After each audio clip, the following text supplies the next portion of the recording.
የ12ኛ ክፍል ተማሪ ሆናችሁ የሬጅስትሬሽን ነምበራችሁን ወይም የዩዘር ኔማችሁን ፓስወርድ ካልቀየራችሁ አደጋ ውስጥ ናችሁ። ሰላም ተማሪዎች እንዴት ናቸው? ዛሬ በዚህ ቪዲዮ እንዴት የሬጅስትሬሽን ነምበራችሁን ወይም የዩዘር ኔማችሁን ፓስወርድ እንደምትቀይሩ አንድ በአንድ አሳያችኋለሁ። መጀመሪያ ግን የተወሰነ ነገር ልበላችሁ። ሰሞኑን በየትምህርት ቤቱ ለ12ኛ ክፍል ተማሪዎች እየተሰጠ ያለ ሬጅስትሬሽን ነምበር ወይም ደግሞ ዩዘር ኔም አለ። የእያንዳንዱ ተማሪ ሬጅስትሬሽን ነምበር ቢለያይም ፓስወርዱ ግን የሁሉም ተመሳሳይ ነው። ይሄ ማለት የአንድን ተማሪ ስም እስካወቃችሁ ድረስ ሬጅስትሬሽን ነምበሩን በቀላሉ ማወቅ ትችላላችሁ ማለት ነው። እንዴት መሰላችሁ? ሬጅስትሬሽን ነምበር ሲሰጥ በአልፋቤት ስለሆነ አልፋቤት ቆጥራችሁ ማግኘት ትችላላችሁ። ነገር ግን ይሄን መረጃ የራሳችሁን ፓስወርድ ለመቀየር ብቻ እንድትጠቀሙበት አደራ ማለት ፈልጋለሁ።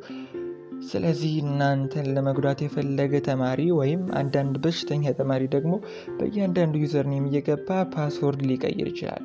በአምናው ፈተና የክልሉ ወይም የወረዳው ትምህርት ቢሮ ፓስወርድ ለመቀየር ስልጣን ስለነበረው ባላችሁበት አካባቢ ቀይረው ይሰጧችሁ ነበር። በዚህ ዓመት ማለትም በ2017 ዓ.ም ግን መቀየር የሚችለው ትምህርት ሚኒስቴር ብቻ ነው ተብሏል። ስለዚህ ከተቀየረባችሁ ደብዳቤ ልካችሁ እሱም በቂ ምክንያት ኖሮ ተቀብለዋችሁ ከዛ ፕሮሰሱ ምናምን ብዙ ጣጣ አለው። ስለዚህ ታማው ከመማቀቅ አስቀድሞ መጠንቀቅ እንደሚባለው ማንኛውም ተማሪ በስልኩም ሆነ በፒሲው መቀየር የሚችለው ሲምፕል ነገር ስለሆነ አሁኑኑ አብረን እንቀይረዋለን ማለት ነው። ጥሩ። በስልክና በፒሲ ፕሮሰሱ ተመሳሳይ ስለሆነ እኔ በፒሲ ያሳያችኋለሁ፣ እናንተ ባላችሁ መሳሪያ ተጠቀሙ።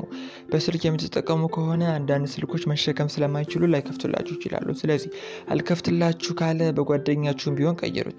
አሁን ወደ ስራ እንግባ። መጀመሪያ ያላችሁን ማንኛውንም ብሮዘር ትከፍታላችሁ። እኔ በክሮም እጠቀማለሁ፣ እናንተ ባላችሁ በኦፔራ፣ በፋየርፎክስ በተመቻችሁ መጠቀም ትችላላችሁ። በመቀጠል ሰርች የሚለውን አንዴ ክሊክ ታደርጉትና ምን ብላችሁ ትጽፋላችሁ? exam8.ethernet.edu.et ብላችሁ ትጽፋላችሁ። ለመጻፍ ካልቸገራችሁ ዲስክሪፕሽን ቦክስ ላይ ወይም ደግሞ ኮሜንት ሴክሽን ላይ አስቀምጥላችኋለሁ። ኮፒ አድርጋችሁ ፔስት ማድረግ ብቻ። ከዛ ሰርች ታደርጉታላችሁ። ስታደርጉት ወደዚህ ፔጅ ይወስዳችኋል። በመቀጠል እዚህ ላይ የተሰጣችሁን ዩዘር ኔም ወይም ደግሞ ሬጅስትሬሽን ናምበር ታስገባላችሁ። አሁን ለእናንተ የአንድን ተማሪ አስገብቼ ላሳያችሁ።